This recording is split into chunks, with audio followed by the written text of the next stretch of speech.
Good morning my dear students. पहला नंबर question number first आपका है, वह एक करेक्टली स्पेल्ड वर्ड कॉन्सर दिया गया। तो पहले का बी होगा। कॉन्सर का मतलब होता है कि जो कला पारखी होता है उसे हम कॉन्सर कहते हैं। CONNOISSEUR। तो पहले का जो होगा वह बी हो गया। Select the antonym. एंटोनिम आपको सेलेक्ट करना है, तो एंटोनिम हम कैसे सेलेक्ट करेंगे, लेट अस सी। इसको देखिएगा आप जरा, एंटोनिम सेलेक्ट करना है आपको। तो सूद दिया गया है। सूद का क्या मतलब होता है? सूद का मतलब होता है राहत पहुंचाना या आराम पहुंचाना, दैट इज सूद। सूद हो गया। तो सूद को अगर हम देखें तो सूद का जो एंटोनिम होगा वह क्या हो जाएगा, ध्यान दीजिएगा। शांत करना, आराम पहुंचाना।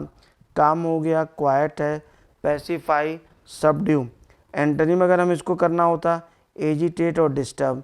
क्वेश्चन नंबर 3, बर्बादी। आपका यहाँ पे देखिएगा डिवेस्टेशन माने क्या होता है, बर्बादी या विध्वंस हो गया, तो इसका डिस्ट्रक्शन हो जाएगा। गौर करिएगा, रूइन, हैवक और डेप्रिडेशन। इसका एंटोनिम या रेस्क्यू, कंस्ट्रक्शन। तो जो आपका थर्ड दिया गया है वह थर्ड का ए हो जाएगा। एग्जैक्ट कॉपी, ये आपको दिया गया exact copy, one word substitution. Fact similarly जो होता है वह एग्जैक्ट कॉपी होता है, ए हो नंबर 4 का ए हो जाएगा। नंबर 5 में होता है to give money to agents for sales.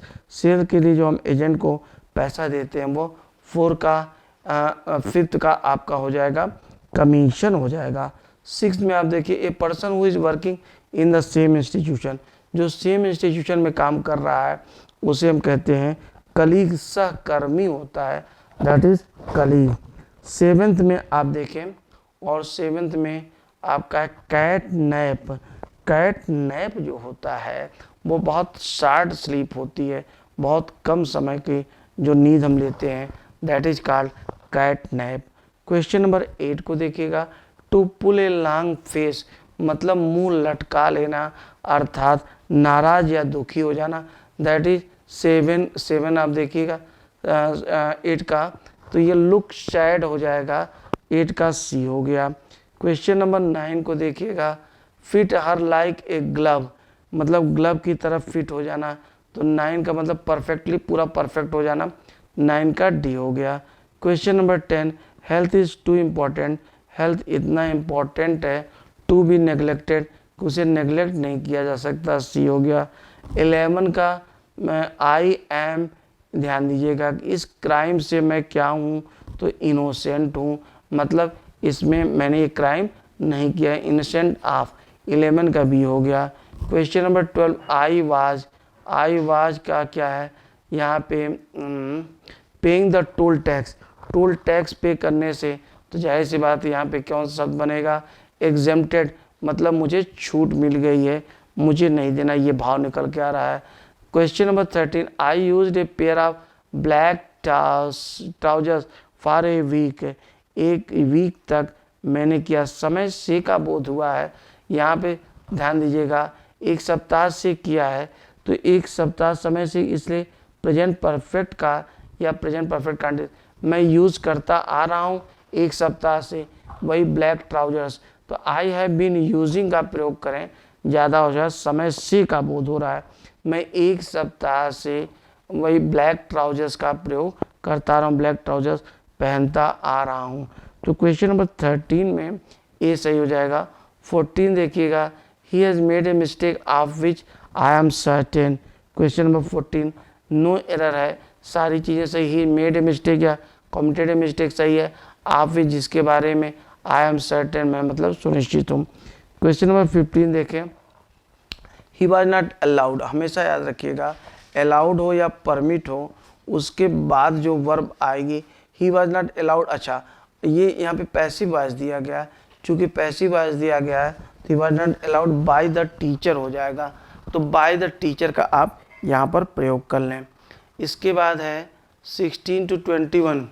16 to 21 में आप आ जाएं, और ये देखिए आपका कॉम्प्रिहेंशन दिया गया है।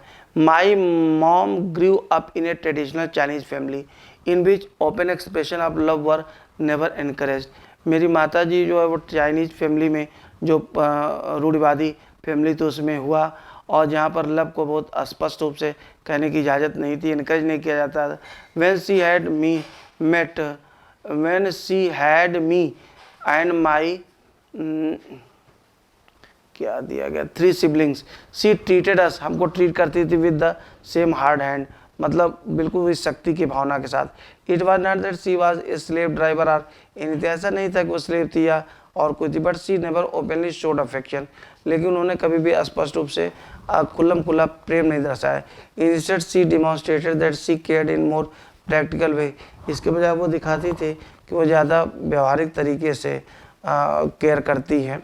माई parents could not have been more different emotionally, वो इमोशनली बहुत ज़्यादा अलग नहीं थे। My dad is a really open hearted person, बहुत खुले दिल के आदमी थे। वो constantly showers us with hugs and kisses no matter the occasion, ध्यान दीजिएगा, वो चाहे जो भी अवसर हो वो हम लोग गले लगाते थे और चुम्बन वगैरह करते थे। After much persuasion from him, बहुत ज़्यादा परसुएशन के बाद उनकी साइड से।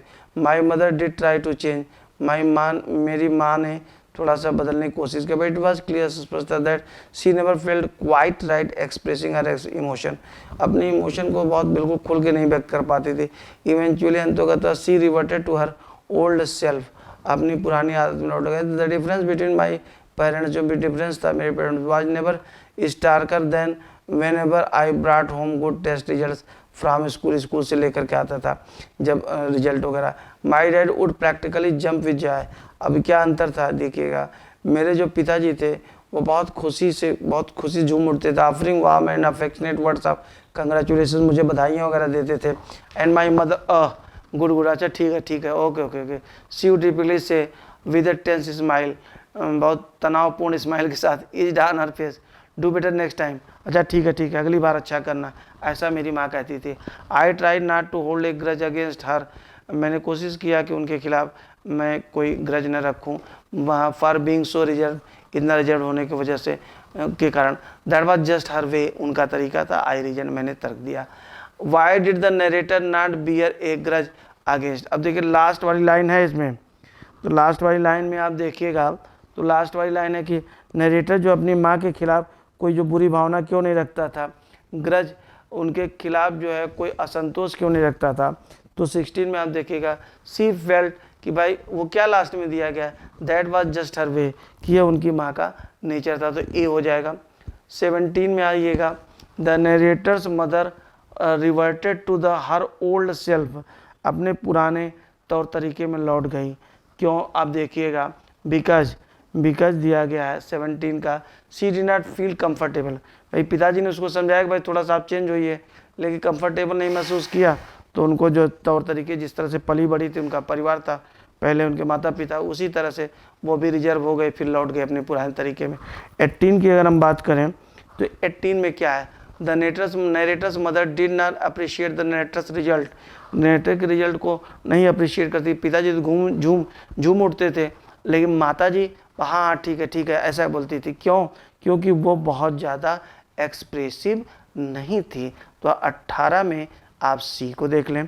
क्वेश्चन नंबर 19 को देखेंगे, 19 क्या कहता है, how is the narrator's dad different, narrator के डैड कैसे अलग थे, लेट अस सी, इसको आप देखेंगे 19 में, तो ही एक्सप्रेसेस हिज फीलिंग ओपनली, वह कैसे अलग हैं, क्योंकि वो फीलिंग को अपने एक्सप्रेस कर ले जाते थे।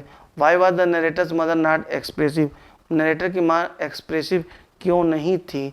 तो 20 में अगर हम बात करें तो 20 का, the tradition at her home did not allow her, उनके जो नरेटर लेखक है या सुनाने वाला, कहानी सुनाने वाला, उनकी माता जी का क्या था, परिवार ऐसा था, उनके माताजी पिताजी मतलब उनका जो ननिहाल पक्ष था उस तरह का था, इसी वजह से उनका स्वभाव ऐसा हो गया था। तो ये डी हो जाएगा 20 का। और अब इसमें आप देखेंगे 21 टू 25 देखिएगा, बहुत आसान लगेगा आपको। पहला दिया गया 21, इसमें आप देखिएगा कि singular both of us had different opinion, अगर हम बात करें कि a different opinion about it, तो आंसर आपका क्या हो गया, चूँकि ए डिफरेंट ओपिनियन है तो बोथ आप अस नहीं होगा, इसमें क्या हो जाएगा, इसमें होगा ईच ऑफ अस, तो यहाँ पे ईच ऑफ अस का प्रयोग होगा। 22 को आप देखिएगा हेल बेल्ट आन होता है, हेल बेल्ट आन का मतलब आन या पान भी हो सकता था, उतारू होता है, तो 22 का सी हो जाएगा। 23 में देखिएगा to break down the door, मतलब दरवाज़ा तोड़ करके गिरा देना। और 24 में आप आइएगा the plane landed and shot towards the airport, ध्यान रखिएगा टैक्सी शब्द का प्रयोग होगा। टैक्सी एक वर्ब भी होता है, अगर वायुयान जब उड़ान भरने से पहले या उतरने के बाद धीरे धीरे चलता है तो उसको हम टैक्सी कहते हैं, और यहाँ पे टैक्सी का सेकंड फॉर्म टैक्सीड हो जाएगा, 24 का ए हो जाएगा। और 25 आफ्टर ए हार्ड डेज, ध्यान दीजिएगा after a hard days work जो है एपोस्ट्रॉफी एस लगेगा, और ये ए दिया गया है इसलिए 25 में क्या हो जाएगा, वह ए, ऑप्शन नंबर ए हो जाएगा। चूँकि सिंगुलर दिया गया है इसलिए डी ए वाई, मतलब डे के बाद एपोस्ट्रॉफी एस लगेगा। अगर ये सिंगुलर ना होता, प्लूरल होता, तो फिर after day hard days work होता, तो यही डिफरेंस है। तो इस प्रकार से हम लोग देख रहे हैं कि आमतौर पे हम लोग पीछे जो क्वेश्चंस किए थे वो हम लोगों ने क्या किया था, बिल्कुल one word substitution, antonym, synonym, और उधर हम लोग इडियम्स एंड फ्रेजेस पे काफ़ी वर्क कर लिए थे, क्लोज पैसेज पे भी वर्क कर लिए थे। तो इधर मैं चाहता हूँ कि थोड़ा सा चेंज हो करके कॉम्प्रिहेंशन पे हम लोगों का वर्क हो जाए, और थोड़ा सा सेंटेंस इम्प्रूवमेंट में और हम लोग मेहनत कर लें ताकि अच्छा हो जाए। तो मैं यही चाह रहा हूँ कि इन पेपर्स को सॉल्व कराने से आपकी प्रैक्टिस हो जाए और आपका कॉन्फिडेंस का लेवल बढ़ता जाए। बहुत बहुत धन्यवाद।